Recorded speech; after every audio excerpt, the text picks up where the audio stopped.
दुनिया का हर शौक पाला नहीं जाता, कांच के खिलौनों को उछाला नहीं जाता।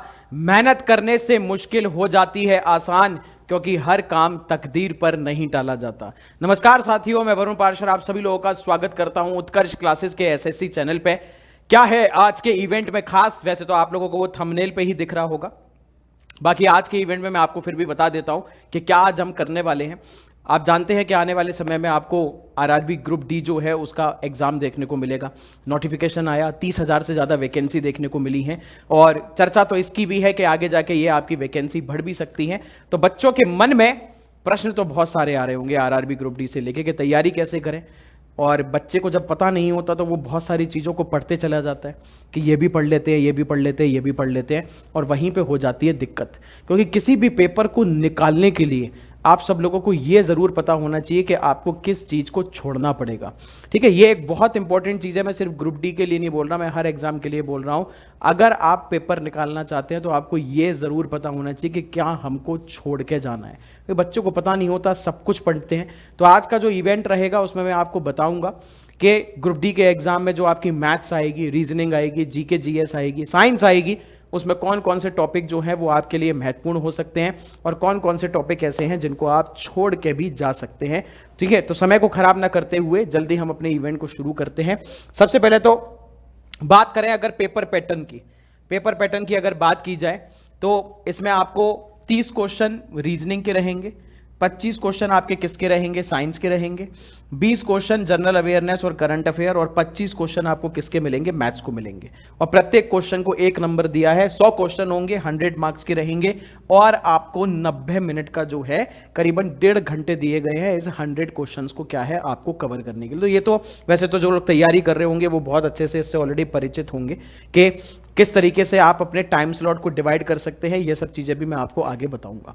तो सबसे पहले मैं आप लोगों को बता देता हूं कि मैथ्स में आपके कौन कौन से टॉपिक इंपॉर्टेंट हो सकते हैं, प्लस उसके आगे मैंने आपको यह भी बता दिया है कि एक्सपेक्टेड क्वेश्चन कितने हो सकते हैं। इसमें +1 -1 भी हो सकता है। कुछ क्वेश्चन जो है वो ज्यादा आ सकते हैं किसी टॉपिक से, कुछ जो है वो आपके कम हो सकते हैं। तो जो आपके 25 नंबर की जो मैथ्स आएगी, उस 25 नंबर की मैथ्स में जानकारी ले लेते हैं कि कौन कौन सी चीजें आपके लिए क्या है महत्वपूर्ण हो सकती है, कौन कौन से टॉपिक। समानांतर मध्यिका जो आपके 2 नंबर की हो सकती है, लाभ हानि और बट्टा जिसको हम कहते हैं कि आपका प्रॉफिट एंड लॉस। इसके अलावा बारंबारता बहुलक जो होते हैं वो आपके 2 नंबर के हो सकते हैं। इसके अलावा समय कार्य, पाइप टंकी के जो आपके पाइप और सिस्टम के क्वेश्चंस होते हैं। चाल और दूरी जो है आपका टाइम एंड डिस्टेंस, नाव धारा, ये आपको 2 नंबर का। साधारण व चक्रवर्ती ब्याज जिसको आप कंपाउंड इंटरेस्ट और सिंपल इंटरेस्ट कहते हैं, ये आपको 1 नंबर। तो ज्यादातर आप देख पाओगे कि इसमें आपको 1 या 2 नंबर, कुछ ही एक ऐसे टॉपिक होंगे जिसमें आपको 3 नंबर भी या 3 क्वेश्चंस आपको देखने को मिल सकते हैं। अनुपात समानुपात जिसे रेशो एंड प्रोपोर्शन कहते हैं। ठीक है, मिश्रण जो एलिगेशन, इसमें आपको 1 क्वेश्चन देखने को मिल सकता है। प्रतिशत हो गया, साझेदारी, पार्टनरशिप, इस पे से 2। मेंसुरेशन के 2 क्वेश्चन, बीजगणित एल्जेब्रा जिसे कहा जाता है उसके 2 क्वेश्चन। संख्या पद्धति, नंबर सिस्टम, उसके भी आपको 2 क्वेश्चन देखने को मिल सकते हैं। पाई चार्ट, ऑब्वियस ही बात है कि डाटा के ऊपर से जब क्वेश्चन आएगा तो ये मान के चलो कि उस 1 क्वेश्चन के अंदर आपके 2 से 3 क्वेश्चन तो रहेंगे ही रहेंगे। फिर आपका त्रिकोणमिति जो है, ट्रिग्नोमेट्री, उस पे से भी आपको क्या है 2 क्वेश्चंस देखने को मिल सकते हैं। तो ये वो मैथ्स के इंपॉर्टेंट टॉपिक है जिनको आप अच्छे से अगर पढ़ के जाए। अब देखो क्या होता है, किसी के बच्चे के मन में होता है कि सर हम प्रोबेबिलिटी भी पढ़ लेते हैं। ठीक है, कहीं कहीं पे किसी पेपर में पढ़ लिया, परमुटेशन कॉम्बिनेशन है। पहले सिलेबस को जांचो, फिर आप ये जांचिए कि कौन कौन से टॉपिक्स आपके लिए इंपॉर्टेंट रहेंगे। तो आप इन पे ज्यादा ध्यान दीजिए, ना कि कुछ और ऐसे टॉपिक जो पेपर के लिए कम रेलिवेंट हो, उनकी जो अहमियत हो वो कम हो, और फिर भी आप उसमें अपना समय इन्वेस्ट कर रहे हो, तो वो चीज आपके लिए ठीक नहीं रहेगी। ठीक है, चलिए अब बात करते हैं रीजनिंग की। तो रीजनिंग के लिए भी आपके जो क्या है 10 से 11 टॉपिक बहुत इंपॉर्टेंट रहेंगे। 30 नंबर की जो आएगी, रक्त संबंध जिनको आप ब्लड रिलेशन कहते हैं, वहां पे आपको आराम से 2 से 3 क्वेश्चंस देखने को मिल सकते हैं।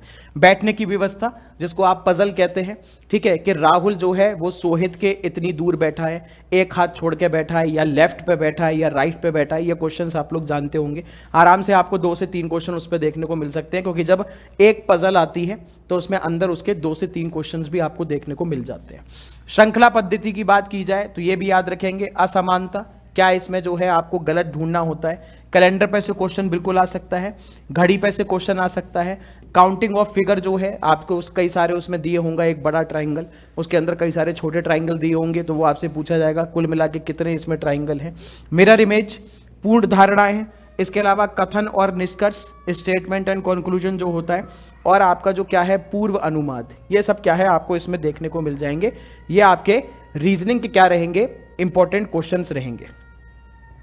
अब आगे की बात करें, कहानी जान लेते हैं किसकी, साइंस की। साइंस एक ऐसा सब्जेक्ट जो क्या है बच्चों को बहुत ज़्यादा दिक्कत देता है, बच्चे इसमें बहुत ज़्यादा प्रॉब्लम भी अपने आप को ले लेते हैं, इतना होता नहीं है जितना समझ जाते हैं कि नहीं भाई साइंस तो हमारे लिए बहुत ज़्यादा कठिन है।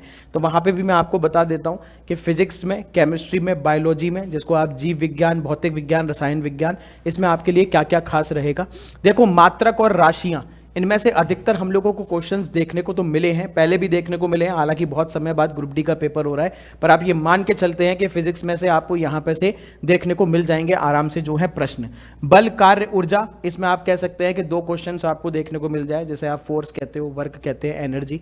प्रकाश, लेंस, दर्पण, इन पे से भी 2 अंक, ठीक है, 2 नंबर। चुंबक तत्व जो होता है उस पर 1, इलेक्ट्रिसिटी वो आपका क्या है इंपॉर्टेंट टॉपिक हो जाएगा, और ऊष्मा गतिकी 1।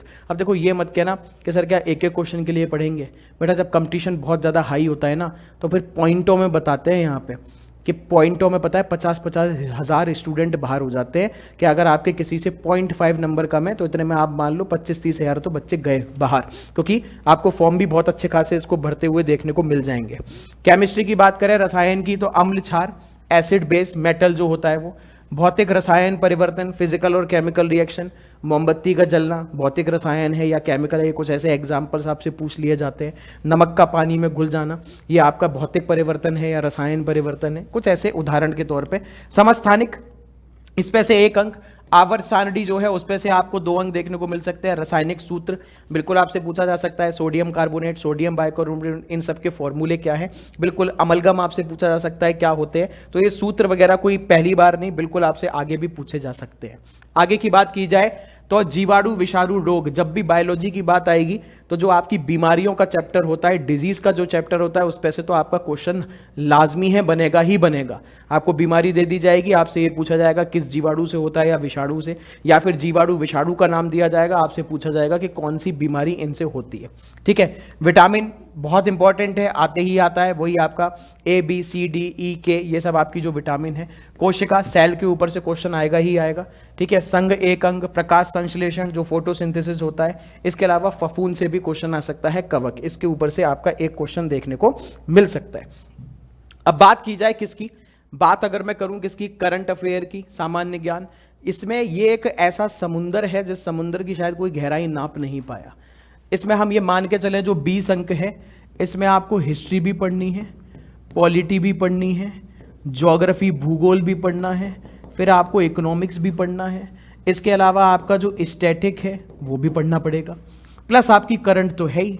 करंट की अगर बात की जाए तो आपसे नियुक्तियां पूछी जा सकती हैं कि कौन से पद पे कौन है, बिल्कुल पॉसिबिलिटी आ जाए। पुस्तक आ सकती है, किसके द्वारा कौन सी पुस्तक लिखी गई है। खेल से संबंधित प्रश्न आपके ऊपर हो सकते हैं। ठीक है, राजधानी करेंसी ये पूछी जा सकती है कि किस देश की राजधानी क्या है, किस देश की मुद्रा क्या है, किस देश की संसद को क्या कहा जाता है, ये भी आ सकता है।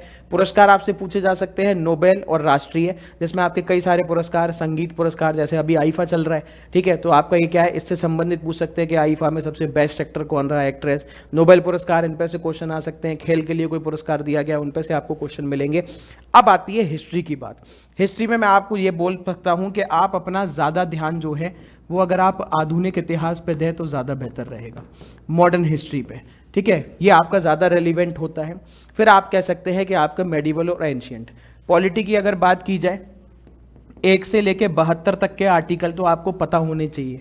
मैं मानता हूं थोड़ा कठिन लग रहा होगा, पर 1 से 4 भारत के राज्य, 5 से 11 नागरिकता पे क्वेश्चन आते हैं, 12 से 35 मौलिक अधिकार भरा पड़ा है, उसमें से कहीं से भी क्वेश्चन आता है। फिर आपके राज्य के नीति निदेशक तर्व 36 से 51, और फिर 51 से 72 जिसमें आपकी कुछ चर्चाएं राष्ट्रपति की होती हैं। फिर बाकी के आर्टिकल जो है वो आपको सारे नहीं, टूट टूट के जो इंपॉर्टेंट है वो आप लोगों को पढ़ना चाहिए। जिसमें मैं कह सकता हूँ पॉलिटी में 1 से लेकर 72 तक के जो आर्टिकल, फिर आपका राष्ट्रपति हो गए, उपराष्ट्रपति हो गए, प्रधानमंत्री हो गए, सुप्रीम कोर्ट हो गया, हाई कोर्ट हो गया, पंचायत हो गए, नगर पालिका, ये कुछ गिने के जो टॉपिक है जो आप पॉलिटी में कवर कर सकते हैं। ज्योग्राफी में आप इंडिया की ज्योग्राफी पे आप ज्यादा फोकस रखना। भारत का जो भूगोल है उस पर आप ज़्यादा फोकस रखें, वर्ल्ड ज्योग्राफी पे भी रखें, पर आप भारत पे ज़्यादा रखें, जिसमें आप नदी को पढ़ सकते हैं। इनमें नदी पढ़ सकते हैं, एक वो आपके दर्रे के प्रश्न होते हैं वो पढ़ सकते हैं, पहाड़ों को पढ़ सकते हैं। इसके अलावा जो आपके नेशनल पार्क होते हैं, राष्ट्रीय उद्यान, उनको पढ़ा जा सकता है। किस राज्य की सबसे ऊंची चोटी है उनको आप कवर सकते हैं। इकोनॉमिक्स में तो मैं ज़्यादा बेहतर रहूँगा कि आप प्रीवियस ईयर क्वेश्चंस जो हैं, अर्थव्यवस्था प्रीवियस ईयर क्वेश्चंस कर जाओगे तो ज़्यादा सही है। पंचवर्षीय योजना हो गई, राष्ट्रीय आय वगैरह हो गई। स्टैटिक में तो वही 3-4 चीज़ें हैं जो इंपॉर्टेंट है। कौन सी जगह का डांस फेमस है, ठीक है, कौन से व्यक्ति किस घराने का है, किस व्यक्ति ने कौन से वाद्य यंत्र में बजाने में अपने जो एक्सपर्ट रहे हैं, किस वाद्य यंत्र को बजाते थे। ये आपके 4-5 टॉपिक हम कह सकते हैं। किस देश के साथ युद्ध अभ्यास होते हैं, ये सब चीज़ें आप लोग इसमें कवर करके जा सकते हैं। हालांकि अपने आप टाइम स्लॉट को ज़रूर बांटिएगा, क्योंकि इसमें देखो सभी इंपॉर्टेंट हैं। मैथ्स भी 25 की है, रीजनिंग भी 30 की है, साइंस भी 25 की है, तो ये बहुत हद तक दोनों क्या है, तीनों सबके आसपास ही हैं। जीके जीएस जरूर हम कह सकते हैं, ये आपकी 20 नंबर की बैठ रही है। इसमें आपका करंट का भी रहेगा। करंट अफेयर आप चाहें तो पिछले 1 साल की, हालांकि कुछ लोग बता रहे हैं कि जो अभी हाल फिलहाल पेपर दे रहे हैं वो आरपीएफ वगैरह का, उसमें 2022 का भी क्वेश्चन आया है। देखो 2022 का अब आप कितनी करंट अफेयर पढ़ोगे, पर मैं अगर पर्सनली बोलूं तो जब आपका पेपर हो रहा है उससे पहले की 1 साल की करंट अफेयर आपको पता होनी चाहिए। किसी भी मैगजीन से जो आपकी ईयरली आती है उससे करंट अफेयर जरूर करके जाइएगा। करंट अफेयर की अहमियत इस पेपर में आपको देखने को मिल जाएगी हर हालत में, ठीक है। चलिए, तो आप सभी लोगों को मैंने थोड़ा बहुत आइडिया तो इसमें दे ही दिया है। अब आगे की कहानी इसमें जानते हैं।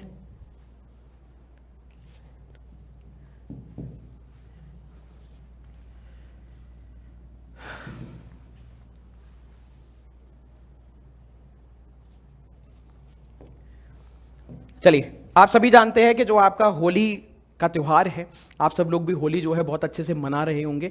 तो उत्कर्ष परिवार जो है वो भी आप सभी स्टूडेंट्स के साथ होली मना रहा है, एंजॉय कर रहा है। किस तरीके से उत्कर्ष क्लासेस आप सभी लोगों के लिए लेकर आया है होली हंगामा ऑफर, जो आपका कब से लेकर कब तक चलेगा, 9 मार्च से लेकर क्या है आपका 22 मार्च तक चलेगा, जिसमें आपके उत्कर्ष ऐप के जितने भी एसएससी और रेलवे के कोर्सेज हैं उन सब पे आपको 90% तक का डिस्काउंट दिया जा रहा है, प्लस आपका 100% तक का आपको कैशबैक भी मिल रहा है। ये आपका 5%, 10, 20, 40, 50% कुछ भी आपका पॉसिबल है जो आपका हो सकता है, कुछ भी आपको मिलेगा। याद रखें, कैशबैक जो है जब आप कोर्स ले लेंगे या फिर जब आप इसको अवेल कर लेंगे उससे 5 से 7 दिन बाद आपका कैशबैक आ जाएगा। उत्कर्ष ऐप के जो हमारे पेड स्टूडेंट्स हैं उनको क्या किया जाए, उनको 10% का एक्स्ट्रा डिस्काउंट दिया जा रहा है। और आपका कोड क्या रहेगा, इसमें जब आप होली कोड लगाएंगे तो आप इसका क्या है फायदा उठा सकते हैं। वहीं बात की जाए आपकी किसकी, एनटीपीसी, आरआरबी एनटीपीसी की भी कुछ स्टूडेंट ने फॉर्म भरे होंगे, जल्दी उसका पेपर भी आपको देखने को मिल ही सकता है। कह रहे हैं आने वाले अप्रैल मई जून में आपको ये देखने को मिल जाएगा, ठीक है। इसका जो एमसीक्यू बैच है 2.0 ये आपका स्टार्ट हो रहा है कब से, 10 मार्च से। और जो आपका एक्सप्रेस बैच है 3.0 इसका एक ही बैच से आप प्री और मेंस क्या करेंगे, दोनों की तैयारी कर सकते हैं। किसकी, प्री की भी और आपकी मेंस की भी। ये बैच आपका ऑलरेडी स्टार्ट हो चुका है। स्टैंडर्ड वाला आप परचेस कर सकते हैं 600 में, और प्राइम वाले के लिए आपको देने होंगे कितने, 900 देने होंगे, ठीक है।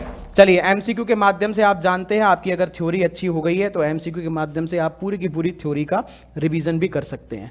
वहीं अगर बात की जाए आरआरबी ग्रुप डी की, जिसकी आप बहुत बेसब्री से इंतजार कर रहे थे स्टूडेंट, इसका पेपर भी होने ही वाला है, ठीक है। जल्दी जो समय जा रहा है, मई या जून में आपको इसका पेपर देखने को मिल सकता है। जून में हम कह रहे हैं, ज़्यादातर लोग यही कह रहे हैं जून में। तो इसका लक्ष्य 3.0 बैच, जो कुछ बच्चे हैं चाह रहे हैं कि पहले से ही जो बैच शुरू हुआ है उसमें जाके एनरोल हो जाए, तो बैच ऑलरेडी इसका क्या है स्टार्ट आपका हो चुका है। कुछ स्टूडेंट ऐसे हैं जो चाह रहे हैं कि नए बैच में आना, तो लक्ष्य 4.0 बैच ये आपका 26 मार्च को क्या होगा, आपका शुरू होगा, ठीक। इसमें आपका जो स्टैंडर्ड वाला बैच है वो आप 500 में परचेस कर सकते हैं, प्राइम वाले के लिए आपको देने होंगे कितने, 700, ठीक। लाइव और रिकॉर्डेड लेक्चर्स, डीपीपी और वीकली टेस्ट ये आपको दोनों में मिलेंगे।